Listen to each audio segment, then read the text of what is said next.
கர்த்தராகிய இயேசுவின் இனிமேல் நாமத்தில் நான் உங்களை வாழ்த்துகிறேன், வரவேற்கிறேன். இந்த நாடுகளில் தேவனுடைய வார்த்தையுமாய் உங்களோடு கூட ஆயிருக்க தேவன் கிருபை செய்திருக்கிறார். கர்த்தர் நம்மை ஆசீர்வதிக்கிறவராய், நம்மை வழி நடத்துகிறவராய், அவர் எப்போதும் நம்மோடு கூட இருப்பார். ஹல்லேலூயா. இந்த ராத்திரி வேளையில் கடந்து வந்திருக்கிற உங்களை யாவரையும் நான் நசரேயனாகிய இயேசு கிறிஸ்துவின் இனிமேல் நாமத்தில் வரவேற்கிறேன். நாம் இந்த நேரத்தில் ஜெபிக்கலாம். தேவனே, பரிசுத்த பிதாவே, இந்த ராத்திரி வேளையில் அப்பா உம்முடைய நாமத்தில் நாங்கள் கடந்து வர தேவனே உம்மை துதிக்க, உம்முடைய நாமத்தை உயர்த்த நீர் கிருபை செய்தீரே, அதுக்காக நன்றி. இந்த நாடுகளில் தேவனே தெய்வீக பிரசன்னத்தால் எங்களை நிரப்பும், தெய்வீக ஆசீர்வாதத்தால் எங்களை நிரப்பும். தேவனே, இன்னைக்கப்பா கடந்து வந்திருக்கிற ஒவ்வொரு குடும்பங்களிலும் சின்ன பிள்ளைகளிலிருந்து பெரியவங்கள் வரைக்கும் எல்லா மக்களையும் நீர் தொட்டு ஆசீர்வதிக்கிறதுக்காக ஸ்தோத்திரம்.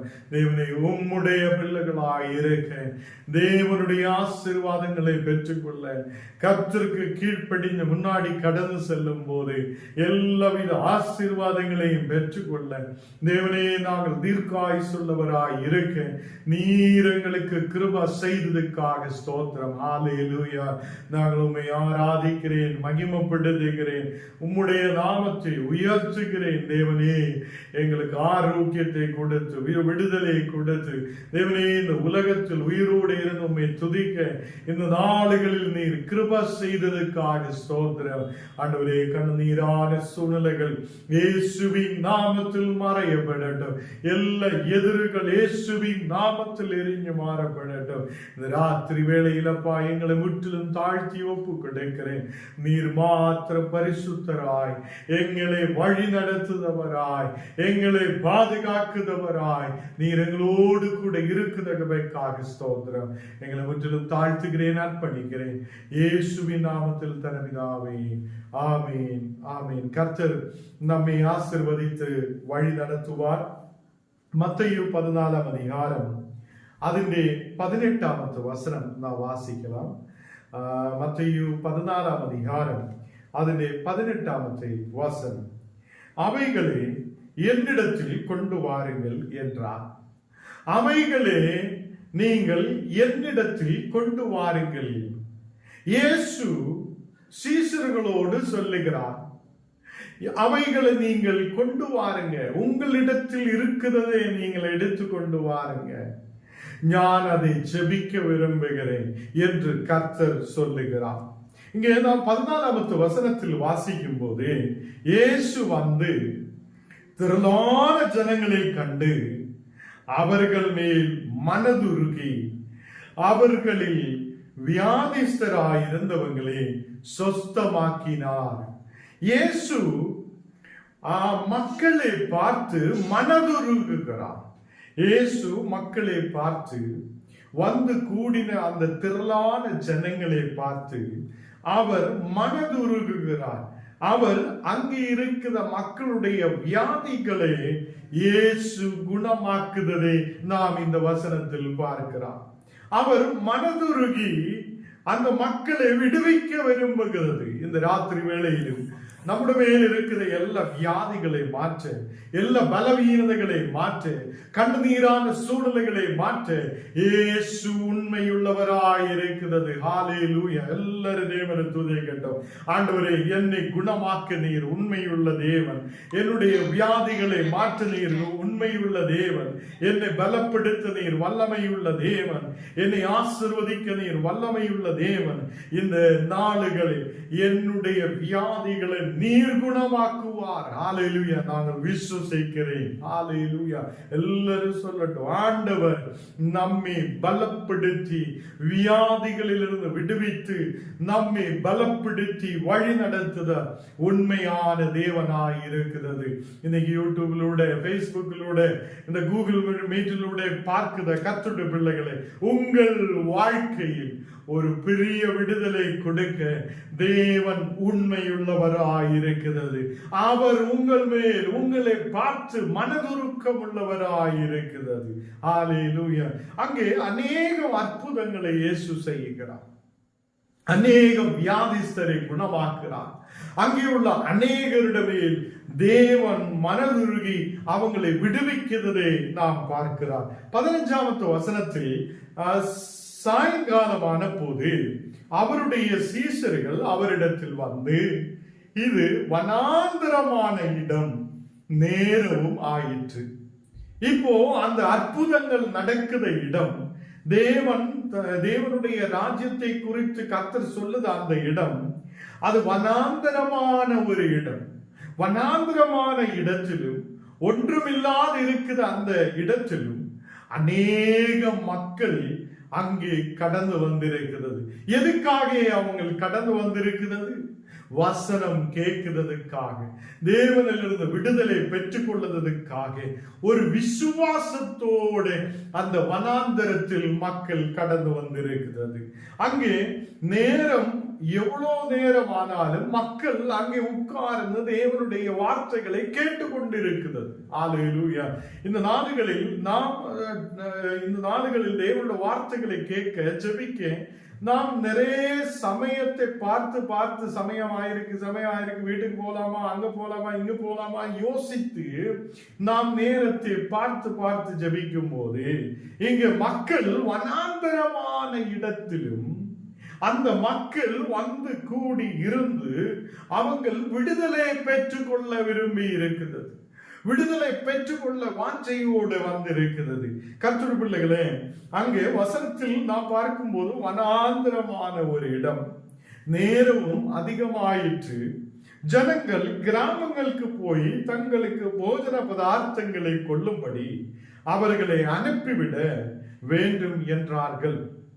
இங்கே இயேசுவினிடம் வந்து சீஷர்கள் சொல்லுகிறார், இங்கே போஜனம் இல்லை, மக்களுக்கு கொடுக்கிறதுக்கு எதுவுமே இல்லை, இந்த மக்களை நாம் அனுப்பிவிட வேண்டும் என்றால் அவங்க ரொம்ப நேரமாக இங்கே உட்கார்ந்துட்டு இருக்கிறது.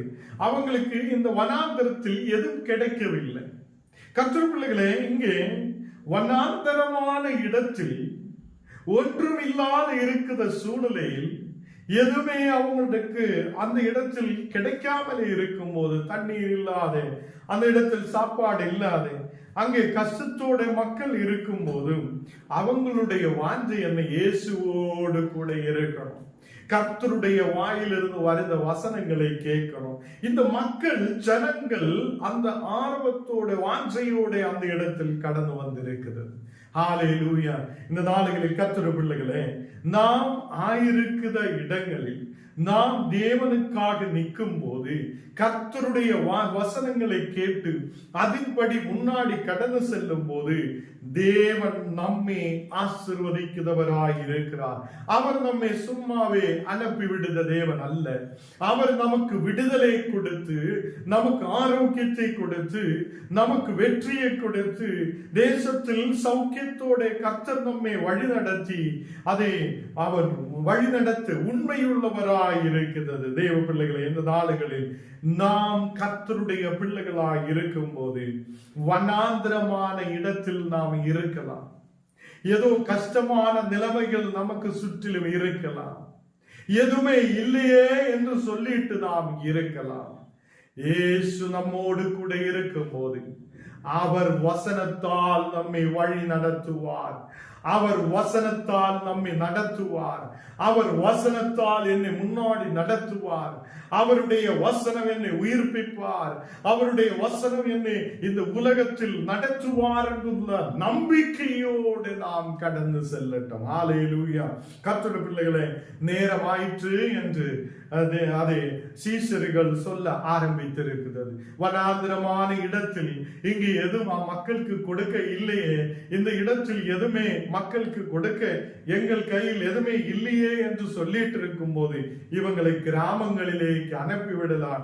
அவங்க கிராமங்களுக்கு கடந்து சென்று அவங்கள் போஜன பதார்த்தங்களை கொள்ளும்படி அவங்களை அனுப்பிவிடலாம் என்று சொல்லி சீஷர்கள் சொல்லுகிறார். இயேசு 16வது வசனத்தில் இயேசு அவர்களை நோக்கி, அவர்கள் போக வேண்டுவதில்லை, நீங்களே அவருக்கு போஜனம் கொடுங்கள் என்றார். சீஷர்கள் சொல்லுகிறார், எங்கள் கையில் ஒன்றுமே இல்லை, நாங்கள் இந்த இடத்தில் அவங்களுக்கு போஜன பதார்த்தம் கொடுக்க முடியாது, அவங்களுக்கு சாப்பாடே உணவே கொடுக்க முடியாது, நம்ம கையில் எதுவுமே இல்லை என்று சீஷர்கள் இயேசுவோடு சொல்லும் போது இயேசு சொல்லுகிறார், நீங்க தான் அவங்களுக்கு சாப்பாடை கொடுக்க வேண்டும், நீங்க அவங்களுக்கு தேவையான போஜனத்தை கொடுக்க வேண்டும் என்று சொல்லப்படுகிறார். கர்த்தர் பிள்ளைகளே, எவ்வளவு பெரிய விசுவாசமாய் இருக்கிறது. ஒன்றுமில்லாத இருக்கும் போது விசுவாசத்தோடு இயேசு சொல்லுகிறார், நீங்க கொடுக்க வேண்டும். அல்லேலூயா. இந்த நாளுகளில் ஞானம் நீங்களும் விசுவாசத்தோட இயேசுவில் விசுவாசத்தோட ஆயிருக்கும் போது அது இயேசு நம்மை நிரம்பின பாத்திரங்களாய் மாற்றுவார். அது இயேசு நம்மை நிச்சயமாக வழி நடத்துவார். கர்த்தர் பிள்ளைகளே, இந்த நாளுகளில் இங்கே இந்த சீஷர்கள் அங்கே இருந்து யோசித்திருக்கலாம், நாங்கள் எப்படி கொடுப்பார், நாங்கள் இந்த இவ்வளவு திரளான ஜனத்துக்கு எப்படி சாப்பாடை கொடுப்பார், எங்கள் கையில் எதுவுமே இல்லையே. இன்னைக்குள்ள சூழ்நிலையிலும் நாம் அப்படிதான் யோசித்து கொண்டிருக்கும்.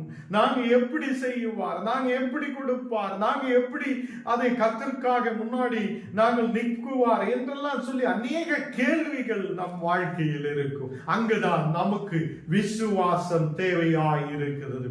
கர்த்தர் என்னை நடத்துவார், ஆண்டவர் என்னை முன்னாடி நடத்துவார், எந்த சூழ்நிலையிலும் அவர் என்னை கைவிடாமல் நடத்துவார் என்றுள்ள நம்பிக்கையோடு நாம் கடந்து செல்லும் போது கர்த்தர் நமக்கு முன்பாக கடந்து சென்று எல்லா வழிகளையும் திறந்து நமக்காக அவர் அதை ஆயத்தம் பண்ணி வைக்கிற ஒரு சூழ்நிலை நமக்கு பார்க்க முடியும். ஹல்லேலூயா. இந்த நாளுகளில் கர்த்தர் பிள்ளைகளே, 17ஆம் வசனம் வாசிக்கும் போது அதற்கு அவர்கள், இங்கே எங்களிடத்தில் 5 அப்பமும் 2 மீன்களையும் அல்லாமல் வேறொன்றும் இங்கு இல்லை என்று சொல்லுகிறார். 5 அப்பமும் ஒரு 2 மீனும் தான் அங்கே இருக்கிறார். எங்களை இவ்வளவு திரளான ஜனம் வந்தாலும் அவங்களுக்கிட்ட வேற எதுவுமே இல்லை. அவ்வளோ 5 அப்பவும் அதே 2 மீன்களும் அங்கே இருக்கிறது என்று சீஷர்கள் சொல்லுகிறார். அப்போதான் நாம் வாசிச்சு கேட்ட வசனத்தில் நாம் 18ஆம் வசனத்தில் கேட்டிருக்கிறார், அவைகளே என்னிடத்தில் கொண்டு வாருங்கள். நாம் அந்த வசனத்தை கேட்கும் போது அவைகளை என்னிடத்தில் கொண்டு வாருங்கள் என்றார் என்று வசனம் நாம் முதலாவது கேட்கும் போது என்ன கொண்டு வர சொல்லி இருக்கிறார், எதை கொண்டு வர சொல்லி இருக்கிறார், அவைகளே என்று சொல்லியா என்ன? இப்படிப்பட்ட ஒரு மனதுக்குள்ள ஒரு கேள்வி எழும்பி இருக்கலாம். அதுக்கு உத்தரவாக இங்கு நாம் பார்க்கும் போது சீஷர்கள் சொன்ன வார்த்தை தான் 5 அப்பவும் அதை 2 மீன்களும் தான் எங்களிடத்தில் இருக்கிறார் என்று சொல்லப்படுகிறார். கர்த்தர் பிள்ளைகளே, அந்த இருக்கிறதே என்னிடத்தில் கொண்டு வாருங்கள் என்று இயேசு சொல்லுகிறது. அந்த உங்களுடைய கரங்களில் இருக்கிற எதுவோ அதை நீங்க எடுத்து கொண்டு வாருங்கள், அதை இயேசுவினிடத்தில் கொண்டு வாருங்கள் என்று சொல்லப்படுகிறது. கர்த்தர் பிள்ளைகளே, இதெல்லாம் நாம் இந்த வசனங்கள் சபையில் அநேக நாடுகள் கேட்டிருக்கிறார். இங்கே ஆவிக்குரிய சில சத்தியங்கள் இருக்கிறார். கர்த்தர் பிள்ளைகளே, இந்த நாடுகளில் நம்மிடத்தில் என்ன இருக்குதோ அது விசுவாசத்தோடு நாம் கர்த்தரிடத்தில் கொண்டு வரும்போது அதில் ஒரு பெருக்கம் நமக்கு கிடைக்கும், ஒரு வளர்ச்சி நமக்கு கிடைக்கும்.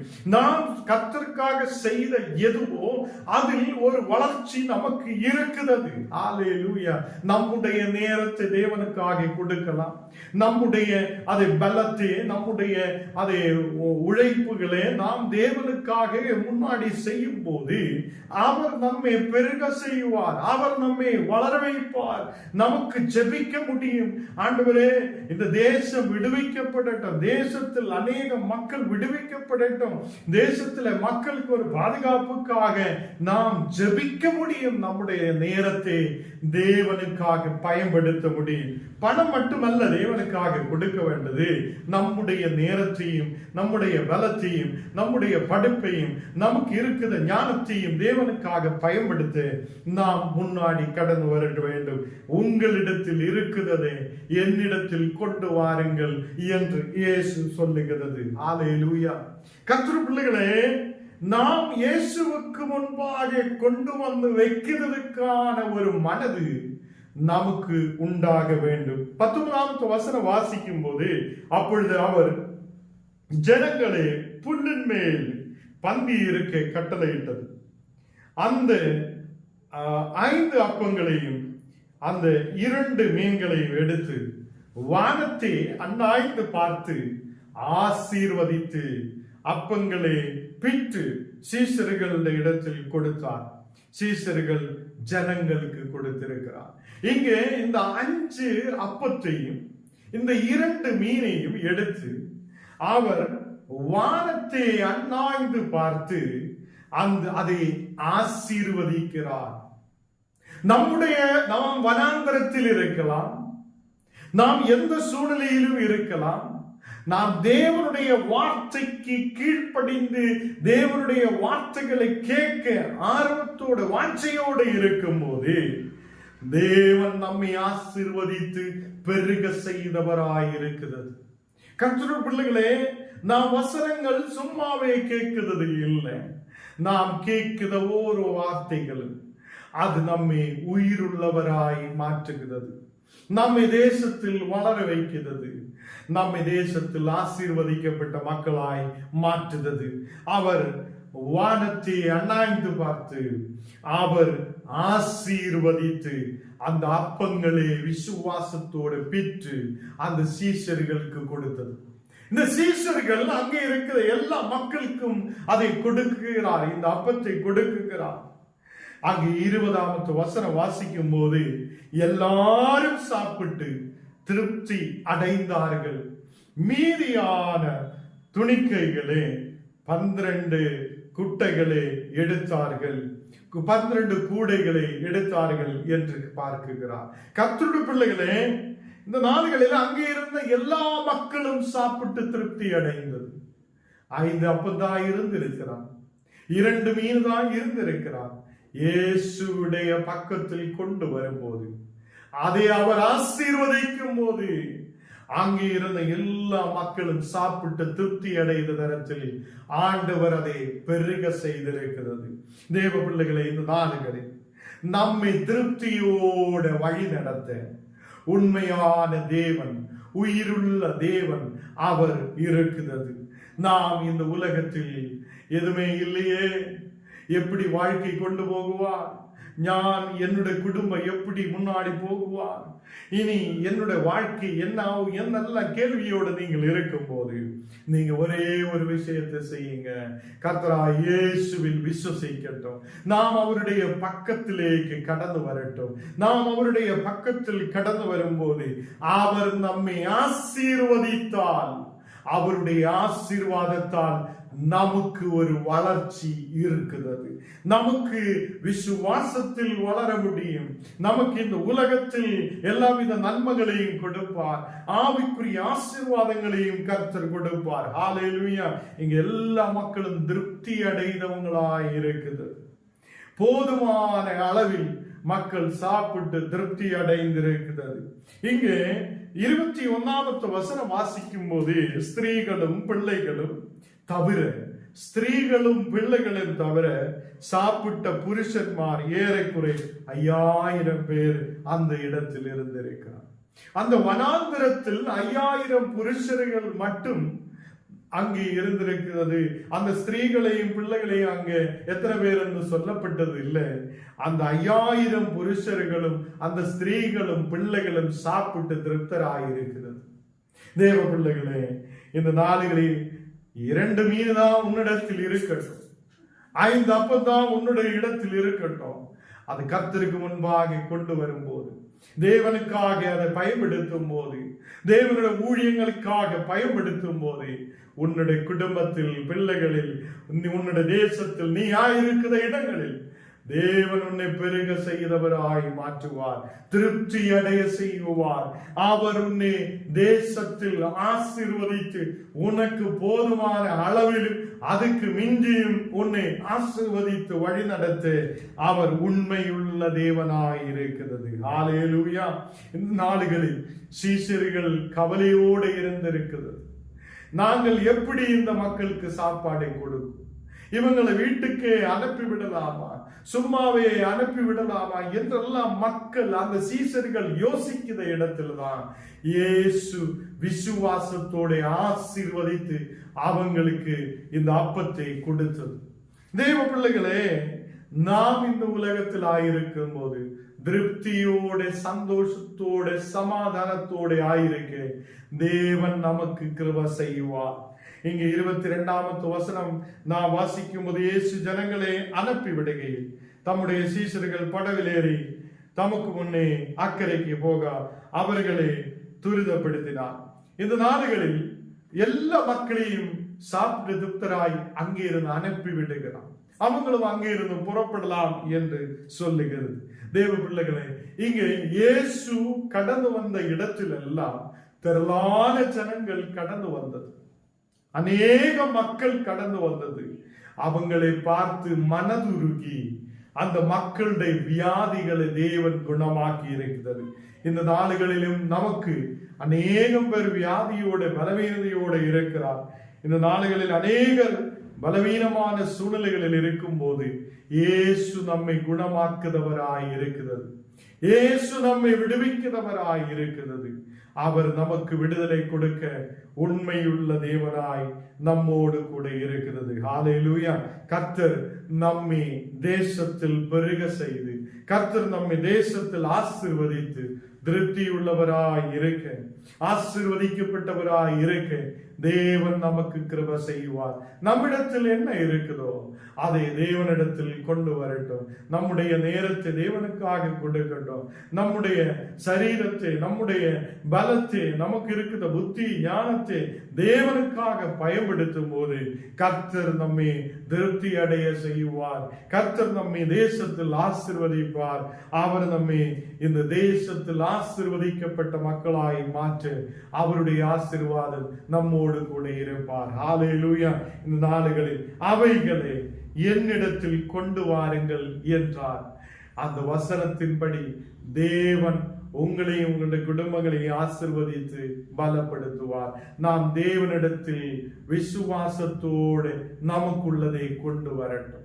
தேவன் ஆசீர்வதித்து நம்மை பெருக செய்வார். நாம் ஜெபிக்கலாம்.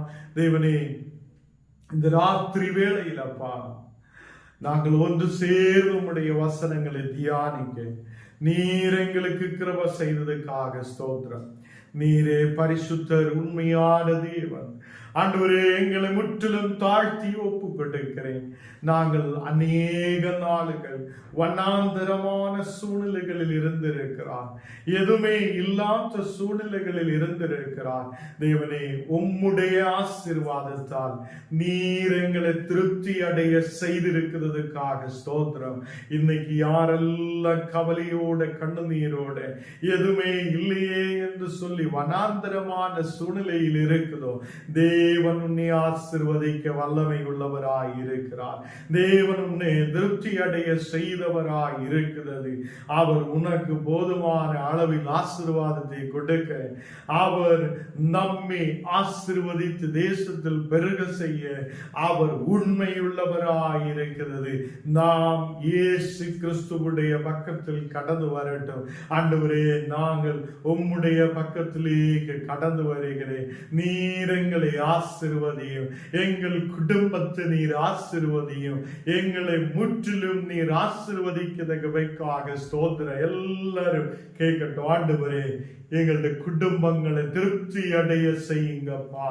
ஆண்டவரே, எங்களுக்கு போதுமான அளவிலும் மிஞ்சியும் ஆண்டவரே நீர் ஆசீர்வதிக்க உண்மையுள்ள தேவன். இந்த ராத்திரி வேளையில் எங்களை நீர் பலப்படுத்தி வழி நடத்தும், பாதுகாக்கும்.